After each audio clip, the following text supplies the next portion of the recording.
മഹാലക്ഷ്മി സീരിയലിന്റെ ഇന്നത്തെ എപ്പിസോഡ് റിവ്യൂയിലേക്ക് എല്ലാവർക്കും സ്വാഗതം. അങ്ങനെ കരുണയോട് പ്രതാപനാണെങ്കിൽ ആ വാക്ക് കൊടുക്കുന്നു. മഹാലക്ഷ്മിയും കണ്ണനും ഇനി അധിക ദിവസമൊന്നും ജീവിച്ചിരിക്കില്ല എന്നും കണ്ണന്റെ അച്ഛനെ കൊന്ന അതേ ലോറി ഇടിപ്പിച്ച് രണ്ടുപേരുടെയും ജീവൻ താൻ എടുക്കുമെന്നൊക്കെ സ്വന്തം മകൾക്ക് വാക്ക് കൊടുക്കുകയാണ്. അത് വിശ്വസിച്ച് കരുണയാണെങ്കിൽ വീണ്ടും കമലേശ്വരത്തിലേക്ക് പോകുന്നുണ്ട്. അതിനു മുന്നോടിയായിട്ട് പ്രതാപൻ കരുണയോടായിട്ട് പറയുന്നുണ്ട്, ഉണ്ണിയുടെ പോയ ജോലി അത് വീണ്ടെടുക്കണമെന്നും മഹാലക്ഷ്മിയോട് നല്ല രീതിയിൽ പെരുമാറണമെന്നും, കാരണം എന്തെങ്കിലും സംഭവിച്ചു കഴിഞ്ഞാൽ സംശയം നമ്മുടെ നേർക്ക് വരരുത് എന്നൊക്കെ പ്രതാപൻ പറയുന്നു. അങ്ങനെ മഹിയെ കാണാനായിട്ട് കരുണ പോകുന്നുണ്ടെങ്കിലും ലേഖയും അനന്തവും പറയുന്നുണ്ട് ഇതൊക്കെ തന്നെ അവളുടെ കപട നാടകമാണ്, ഒന്നിലും വീണു പോകരുതെന്ന്. എന്തൊക്കെയോ മുൻകൂട്ടി പ്ലാൻ ചെയ്ത് വെച്ചിട്ടുള്ള കളിയാണ് അവരുടേതെന്നും എപ്പോഴും സൂക്ഷിച്ചു വേണം കാലടികൾ എടുത്തു വെക്കാനെന്നൊക്കെ കരുണയും അനന്തവും വീണ്ടും വീണ്ടും ലേഖയും അനന്തവും വീണ്ടും വീണ്ടും ഓർമ്മപ്പെടുത്തുന്നു. അങ്ങനെ ഉണ്ണിയോടും ദുർഗയോടും കാര്യങ്ങളൊക്കെ തന്നെ കരുണ വന്ന് പറയുന്നുണ്ടെങ്കിലും ഉണ്ണിക്കാണെങ്കിൽ വലിയ പ്രതീക്ഷയൊന്നുമില്ല. കാരണം കണ്ണനെയും മഹാലക്ഷ്മിയെയും ഒന്നും ചെയ്യാൻ കഴിയില്ല എന്നുള്ള സത്യം ഉണ്ണി ഇതിനോടകം മനസ്സിലാക്കി കഴിഞ്ഞു.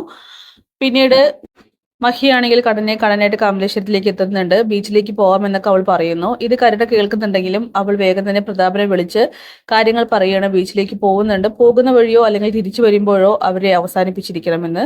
പ്രതാപനും അതിന് തയ്യാറെടുത്ത് നിൽക്കുകയാണ്. അങ്ങനെ ഉണ്ണിയുടെയും കരുണയുടെയൊക്കെ മട്ടും ഭാവമൊക്കെ കണ്ടിട്ട് മഹാലക്ഷ്മിക്ക് കണ്ണനും ഡൗട്ട് തോന്നുന്നുണ്ട്. ഡ്രൈവർക്ക് ഒരു മുന്നറിയിപ്പ് പോലെ കണ്ണൻ ഒരു ഉപദേശം കൊടുക്കുന്നു, അതായത് സൂക്ഷിച്ചു വേണം വണ്ടി ഓട്ടാനെന്ന്. എന്തായാലും മഞ്ജു ആണെങ്കിൽ ഒരു തരിക്ക് പോലും വിട്ടുകൊടുക്കുന്നില്ല. കട്ടയ്ക്ക് തന്നെ കണ്ണനും മഹിക്കും ഒപ്പം നിൽക്കുന്നുണ്ട് സാഗറും.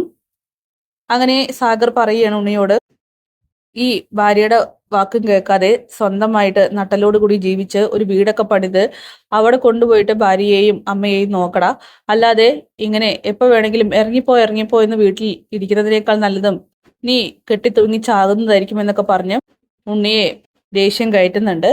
കരുണയാണെങ്കിൽ ഇതൊക്കെ തന്നെ സഹിക്കുകയാണ്. കാരണം ഇന്നത്തോടു കൂടിയിട്ട് എല്ലാവരുടെയും അഹങ്കാരം അവസാനിക്കാൻ പോവുകയാണെന്ന് അവൾ ഉറച്ചു വിശ്വസിക്കുന്നു. പിന്നീട് ബീച്ചിലേക്ക് എത്തുന്ന മഹിയാണെങ്കിൽ ഒരുപാട് കാര്യങ്ങളെക്കുറിച്ച് സംസാരിക്കുകയാണ് കണ്ണനോട്. കണ്ണേട്ടൻ, ഞാനൊരു കാര്യം ചോദിച്ചാൽ സത്യം പറയുമെന്ന് ചോദിക്കുമ്പോൾ, എന്താ മഹി, എന്താ താൻ എന്ത് ചോദിച്ചാലും ഞാൻ സത്യം മാത്രമല്ലേ പറയാറുള്ളൂ എന്ന് കണ്ണൻ പറയുന്നു. തോമസ് സാറും കണ്ണേട്ടനും എന്നോട് എന്തൊക്കെയോ മറയ്ക്കുന്നുണ്ടെന്ന് എനിക്ക് അന്നേ ദിവസം മനസ്സിലായിരുന്നു.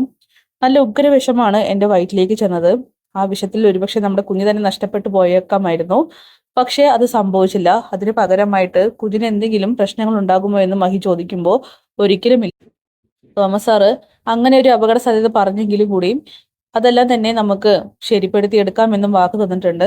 മാത്രമല്ല ഞാൻ കാണാറുള്ള ആ സിദ്ധയായിട്ടുള്ള അമ്മ പറഞ്ഞിട്ടുണ്ട് നമുക്ക് ജനിക്കാനിരിക്കുന്ന കുഞ്ഞ് എല്ലാം കൊണ്ടും ശ്രേഷ്ഠനായിരിക്കുമെന്ന്. അതുകൊണ്ട് താൻ ഒരിക്കലും അതേക്കുറിച്ച് ആലോചിച്ച് ടെൻഷൻ അടിക്കരുത്. നമ്മുടെ മനസ്സും അങ്ങനെ തന്നെയല്ലേ, നമ്മൾ എല്ലാവർക്കും നല്ലത് മാത്രം വരണമെന്ന് ചിന്തിക്കുന്ന കൂട്ടത്തിലല്ലേ നമ്മളെ ഉപദ്രവിക്കുന്നവരോട് മാത്രമേ നമ്മൾ കള്ളങ്ങൾ പറയുന്നുള്ളൂ. അത് നമ്മുടെ നിലനിൽപ്പിന് വേണ്ടിയിട്ട്, അല്ലാതെ നമ്മൾ മറ്റാരെയും ഒന്നും ചെയ്യാനായിട്ട് പോകുന്നില്ല എന്നൊക്കെ മഹിയോട് കണ്ണം പറയണം. എന്തായാലും ഇനിയുള്ള കാലം സൂക്ഷിച്ചു വേണം മുന്നോട്ട് പോവാനായിട്ട്. അമ്മാവനോട് ഞാൻ വളകാപ്പ് ഫംഗ്ഷൻ കമലേശ്വരത്ത് വെച്ച് നടത്തുമെന്ന് പറഞ്ഞിട്ടുണ്ട്. എല്ലാവരും എന്തൊക്കെയോ മനസ്സിൽ ഉറപ്പിച്ചുകൊണ്ട് തന്നെയാണ് മുന്നോട്ട് പോകുന്നത്. ഇനിയിപ്പോ തന്റെയും എന്റെയും ജീവൻ എടുക്കാതെയൊന്നും ആരും സമാധാനത്തോടെ ഉറങ്ങില്ല.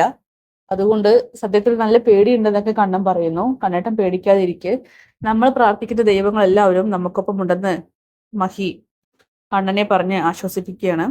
എന്തായാലും പ്രതാപൻ വളരെ കൃത്യമായിട്ടാണ് അന്ന് കുഞ്ഞിനെ കൊല്ലാനായിട്ട് വിഷം അകത്തെത്തിക്കാനായിട്ട് ശ്രമിച്ചത്. അതുപോലെ തന്നെ ഇനിയും ഒരുപാട് പണികൾ വരും. എല്ലാം കൊണ്ടും സൂക്ഷിക്കണമെന്ന് രണ്ടുപേരും തീരുമാനിക്കുന്നു. ഈ സമയം അനന്തവും ലേഖയും ആകെ ടെൻഷനാവാണ്. കണ്ണനും മഹിയും ഒറ്റയ്ക്ക് പുറത്തേക്കൊക്കെ പോയെന്ന് പറയുമ്പോൾ, കാരണം എന്ത് ചെയ്യാൻ മടിക്കാത്ത ശത്രുക്കൂട്ടങ്ങളാണ് ചുറ്റിലുമുള്ളത്. അങ്ങനെ അനന്തു ആണെങ്കിൽ ലേഖയെ സമാധാനിപ്പിക്കുന്നുണ്ട്, കണ്ണൻ കൂടെയുണ്ടല്ലോ, മാത്രമല്ല അവർക്ക് ഒരാപത്തും സംഭവിക്കില്ല, താനൊന്ന് സമാധാനത്തോടെ ഇരിക്കുകയെന്നൊക്കെ ലേഖയ്ക്ക് ആശ്വാസവാക്ക് കൊടുക്കുകയാണ് അനന്തു. എന്നാലും അനന്തുവിന് നല്ല പേടിയുണ്ട്. അങ്ങനെ ഉണ്ണിയാവട്ടെ ദുർഗയോട് പറയുന്നുണ്ട് കരുണയുടെ അച്ഛൻ രണ്ടും കൽപ്പിച്ചുകൊണ്ടാണ്. സത്യത്തിൽ കരുണ ഇവിടെ നിന്നും പിണങ്ങി പോവേണ്ട സമയം കഴിഞ്ഞു. അവള് നിൽക്കുന്നതും ഇതൊക്കെ കൊണ്ടായിരിക്കാം. ആ കണ്ണന്റെയും മഹാലക്ഷ്മിയുടെയും അന്ത്യം കുറിക്കാനായിട്ട് അവളും അവളുടെ അച്ഛൻ ആത്മാർത്ഥമായി തന്നെയാണ് പ്രവർത്തിച്ചുകൊണ്ടിരിക്കുന്നത്. എന്തെങ്കിലും ഒന്നും സംഭവിക്കാതിരിക്കില്ല എന്നൊക്കെ ദുർഗയോട് ഉണ്ണി പറയുന്നുണ്ട്. എന്തായാലും ദുർഗയും ആ ഒരു പ്രതീക്ഷയിൽ തന്നെയാണ്. പിന്നീട് കരുണയാവട്ടെ കാര്യങ്ങളൊക്കെ തന്നെ നേരിട്ട് അറിയാനായിട്ട് കരുണാലയത്തിലേക്ക് എത്തുകയാണ്. മുത്തശ്ശിയാണെങ്കിൽ കണ്ണന് മഹാലക്ഷ്മി മരിച്ചു പോകണമേ എന്ന് പറഞ്ഞുകൊണ്ട് സന്ധ്യ നേരത്ത് വിളക്ക് വെച്ച് പ്രാർത്ഥിക്കുന്നുണ്ട്. ഇതൊന്നും അറിയാതെ പാവം മോഹിനിയാണെങ്കിൽ അവിടെ അങ്ങനെ ഒന്നും അറിയാതെ നിൽക്കുന്നു. എന്തായാലും കരുണയുടെ വരവ് കാണുമ്പോൾ തന്നെ മോഹിനി ഒന്നും മറിഞ്ഞു നിന്ന് ഇവരെന്താ സംസാരിക്കുന്നതെന്ന് കേൾക്കുകയാണ്. അങ്ങനെ മുത്തശ്ശി ചോദിക്കുന്നുണ്ട്, മോൾ ഒറ്റയ്ക്കാണോ ഈ സമയത്ത് വന്നതെന്ന് ചോദിക്കുമ്പോൾ, അതേ മുത്തശ്ശി, എനിക്ക് അവനെയും അവളെയും വെള്ള പുതപ്പിച്ച് കമലേശ്വരത്തിന്റെ മുറ്റത്ത് കിടത്തുന്നത് കാണണം. അവൾക്കും അവനും ഇനി ഈ ഭൂമിയിൽ ജീവിക്കാനുള്ള അവകാശമില്ലെന്ന് എനിക്ക് ഈ കാതുകൊണ്ട് കേൾക്കണം. അതിനു വേണ്ടിയിട്ടാണ് ഞാൻ വെയിറ്റ് ചെയ്തുകൊണ്ടിരിക്കുന്നത്. അച്ഛൻ വിളിച്ചിരുന്നു എന്നൊക്കെ ചോദിക്കുമ്പോൾ, ഇല്ല, വിളിച്ചിട്ടില്ല. എന്തായാലും നമുക്ക് നോക്കാം. മോളുടെ സന്തോഷത്തിന് വേണ്ടിയിട്ട് അവൻ എന്തും ചെയ്യുമെന്നൊക്കെ മുത്തശ്ശി കരുണയെ പറഞ്ഞ് മനസ്സിലാക്കുകയാണ്, സമാധാനിപ്പിക്കുന്നുണ്ട്. ഈ സമയം മോഹിനിയാണെങ്കിൽ ഇതൊക്കെ തന്നെ കേൾക്കുകയാണ്. അവർക്ക് ശരിക്കും ഉള്ളിൽ എന്തൊക്കെയോ ചെറിയ പേടിയൊക്കെ തോന്നുന്നുണ്ട്. എന്തായാലും വീണ്ടും അത്ഭുതങ്ങൾ പ്രവർത്തിക്കാൻ തന്നെയാണ് പോകുന്നത്. അപ്പോൾ കാത്തിരിക്കാം കിടിലൻ എപ്പിസോഡ്സിനായിട്ട്. ബൈ.